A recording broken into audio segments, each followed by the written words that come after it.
Okay, so the Lord spoke to me about this. I was reading Ezekiel chapter 8, and it says that God took Ezekiel up by his hair, and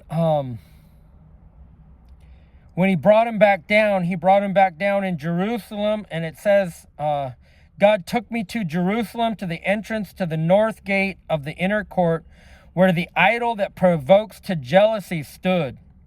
Now, when I read that, the Lord spoke to me, and I saw a vision of Pastor Rodney standing behind his pulpit, and the Lord told me that Pastor Rodney is an idol that provokes to jealousy.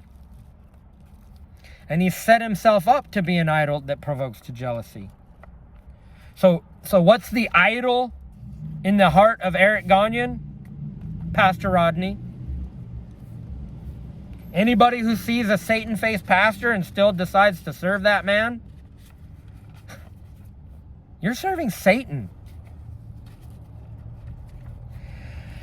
God also gave me 2 Corinthians chapter 11, and it's titled Paul and the False Apostles.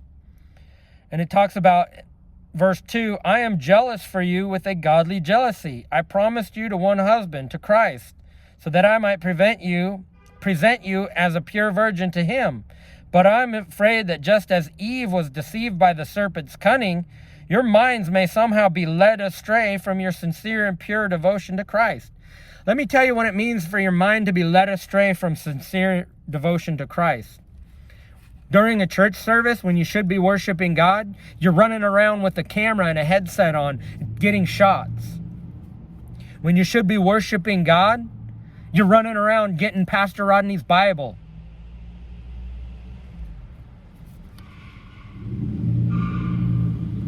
John dealt with one of them too in 3 John. 3 John talks about Diotrephes. I wrote to the church, but Diotrephes, who loves to be first, will have nothing to do with us. So John was dealing with a Pastor Rodney. Paul was dealing with a super apostle, Pastor Rodney. Ezekiel saw an idol that provokes to jealousy, and the Lord tells me that's Pastor Rodney. So Paul goes on boasting, and he says, please excuse me for boasting. In verse 16 of 2 Corinthians 11, let no one take me for a fool, but if you do, then receive me just as you would a fool, so that I may do a little boasting. In this self-confident boasting, I am not talking as the Lord would, but as a fool. Since many are boasting in the way the world does. Now, Pastor Rodney boasts in the way of the world. And the last time I watched a service, he spent more time talking about his relationship with AI than he did with the Lord. So I'm going to go ahead and give you guys a little boasting of my own. First of all, if you think Pastor Rodney has a good life, he doesn't. He has a big, expensive house, and he's at odds with God, and he doesn't know it, and he's on his way to hell. That's the first thing. Second thing is, I'm going to boast about what I've experienced as a servant to God. Okay? So, in my life, I've been snowboarding, skiing, wakeboarding, mountain biking, scuba diving, and I remember a time going scuba diving, and I was underwater in a kelp forest, and there was sea bass and all sorts of creatures floating around, swimming by. This was in Santa Cruz in Monterey Bay. The visibility was perfect, just like you would expect to find it in a coral reef. And I felt my heart was empty. And I was like, I want to serve Jesus. And I eventually just I sold that scuba gear. But the point is, serving God, I've been scuba diving. The Lord told me to buy a CRF 450, and he told me to go riding in Capitol Forest. Now, that's a motocross super bike. That's a race bike for motocross and supercross. And riding it in Capitol Forest is a very dangerous thing. But it's the closest equivalent to the speeder bikes in Star Wars, where they went through the Ewok forest. So I've experienced that. And I remember riding that dirt bike. I've had a 250R, 450, two different 450Rs. I've had a four-wheeler. As far as four-wheelers go, I've had a Honda Recon, a Honda Rancher, TRX 450, and a 250R. And I've been riding at the dunes in Oregon with paddle tires, where it's like, again, it's like having a speeder bike. It's like some of the greatest thing you can do as far as fun, and praising God while I'm doing it. Okay, I'm just saying, God has led me to do a lot of awesome things. Okay, and not necessarily being rich and having a big expensive house, but I know what it's like to go windsurfing in high winds when the wind's so fast that have you ever thrown a stone and skipped it across the water? That's what it's like when you get up to speed when you're windsurfing. Your board is just going across the top of the surface of the water, and it's fun. It's tons of fun. And the acceleration is your body weight. In other words, you hold the sail so it's neutral in the wind, and then when you turn it into the wind, you use your body weight, and it pushes you forward. I've been surfing in Steamer Lane, Santa Cruz, in such a big wave that was way overhead. I'm talking big wave surfing. Well, no, I only caught... So in Santa Cruz, it's very competitive. There's always a bunch of other surfers that don't want you to catch a wave. And I happened to just be out at the right time, and I didn't want to line up with the other local surfers. So I went outside, which means way out into the deep. And then I just happened to look over, and I saw all the surfers paddling towards me. And I thought, what are they doing? Why are they coming towards me? And then I realized, wait a minute, a set's coming. And I looked back, and there's this massive set coming. I caught a huge wave, dude. I'm just saying, I caught like the massive wave of the century, because I was way outside. And what happened is, when the set came, I went to catch the first wave, and I missed it because I was too far out. So I stopped right there, and then the next wave of the set came along, and I was perfectly lined up in a perfect takeoff position, location. That's the hard thing about surfing, is catching the wave and lining up in the right place. And that's why the locals always group in one place. That's the best place to catch a wave. And when I went out, the locals weren't being real friendly, so I paddled past them and just went way outside. So I was a good 100 feet deeper in the water. Outside means farther out. Anyway, I caught this wave that was like way bigger than anything I've ever caught before, and I was even surprised. I mean, when you drop in on that thing and then do your bottom turn and go way back up to the top, it's amazing. And I remember when I got up to the top, I was standing at the top of this wave, and ahead of me, down below me, was a bunch of surfers trying to paddle out of my way, and I had to weave through them. I'm just saying, I've had some awesome experiences serving God. Snowboarding. I've been snowboarding in Oregon, Washington, California, Utah. I'm probably missing a state, and Canada. I've snowboarded in a ski resort where the snow was so light that it would go over your head. Waist high powder, perfect conditions. You could fall over in the snow, and when you stood up, shake off, you're completely dry. Anybody who knows skiing and snowboarding says that's perfect conditions. Some of the best skiing, even in Colorado, they don't have snow like that. And in a ski resort where there are no weights, no ski line. In other words, you ski off the mountain, go straight onto the lift, and when you're sitting on the lift, the seat ahead of you is vacant. And you look behind you, and the seat behind you has maybe two people on a five-seat detachable high-speed lift. So people in California, when they hear that, they go, oh, dang, that's sweet, because you pay $150 for a ski ticket, and then you got to wait in the ski line for 30, 40 minutes. Then you go to the top, you got 15-minute ride down, and then you got to wait in line again for 30 minutes. This place in Canada that I was skiing, you ski straight down off the mountain, right onto the lift. I'm just saying, a whole day of skiing. I'm just saying, I've been a season pass holder. I've skied and snowboarded. Expert skier, expert snowboarder. I'm just saying. Wakeboarding, personal watercraft. What are those? Sea-Doo. I had a friend. I didn't own it, but I had a friend, and he had a boat, and we went wakeboarding all the time. I rode the Sea-Doo, the fastest Sea-Doo available that has ever been made. And I rode it enough that I got bored with it, and I was like, okay, I'm done. I mean, I'm just saying, I've done everything. I've done all the things, and God would tell me, go do this or go do that. I had a 900RR race motorcycle, street bike. So fast that it would loop out in third gear at 90 miles an hour. I'm just saying. So I've done it all. I can't think of anything I've been riding in the dunes. And then now let's talk about the spirit realm, which is even more important. I've been to heaven twice.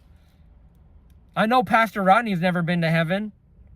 And I'll tell you a brief synopsis. The first time I was sitting in church and the preacher was preaching. It was not the river. And all of a sudden I saw blue sky. I saw clouds, and I saw the throne of God. And I saw blue sky below it and blue sky above it. And I was rising up. And in the clouds, in the sky, was this massive, I want to say pavilion with these huge gold structures that were massive. And then I saw the rider on the gray horse came through. And basically he got off his horse, and his horse came running up to me. And that was one vision, and there's more to it. The second time I went to heaven, I was in a church service, and all of a sudden I saw a glory cloud, and then the glory cloud formed into a doorway, and the cloud turned into steps, and Jesus came walking into the room. He walked right up to me. He took my hand and walked me right back up into the heavens, and we went into a room that was on a balcony. And it was overlooking it was in the clouds. It was overlooking a rainforest. And he had a double-seated little chair that was the throne. And I stood on it, because in the vision I was 3 years old, but I was experiencing it. And then I saw one of the creatures with the face of an eagle. So, then when we talk about having eyes open to the spirit realm, I can't even tell you how many times. I've had so many times when in church, all of a sudden I'm seeing an angel, or all of a sudden I'm seeing an angel, or all of a sudden I'm seeing an angel, Oh, I'll tell you another time. So this was in Grand Prairie at Victory Outreach Grand Prairie. During praise and worship, we were worshiping God, and all of a sudden, it's I saw the heavens at night, when you look at the stars at night, and kind of like the space, the Hubble Space Telescope images, where there's stars in the background and nebulous, and it was colorful, it was beautiful, but it was also outer space. And I saw Jesus was like a constellation, and the constellation came alive, and then he came towards me, and then next thing you know, I'm standing in the church service, and I'm standing face to face with them. And he spoke a promise to me. This was in year 2021, I think it was. He spoke a promise to me, and then he turned around and walked away, and he got on a motorcycle. Well, it wasn't a motorcycle. It looked like a motorcycle, but it was like a hover bike. He got on this cool motorcycle that could fly, basically. And it looked kind of like a Harley, but it didn't have wheels.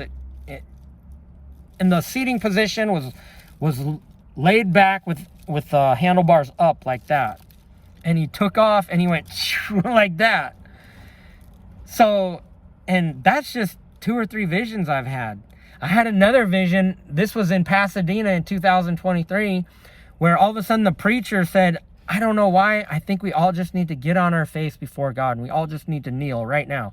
And everybody in the room started getting on their knees and laying down and getting on their face before God. And I was just getting on my knees, and I looked over, and I was surprised to see a dude on his knees with a sword and shield. And I looked at him, and this guy was smiling at me, and it was an angel. And I was like, huh?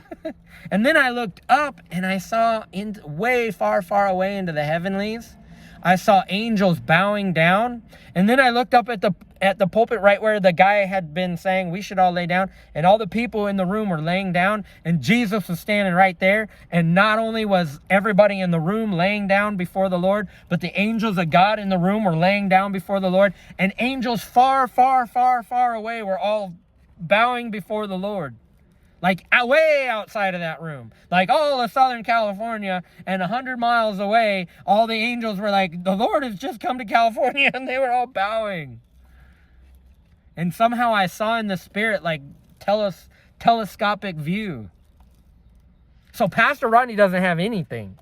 When you hear him get up and teach, and he gives a revelation, he teaches over and over and over and over and over about that same revelation, like almost like he's bringing you out a meal and then giving you leftovers, and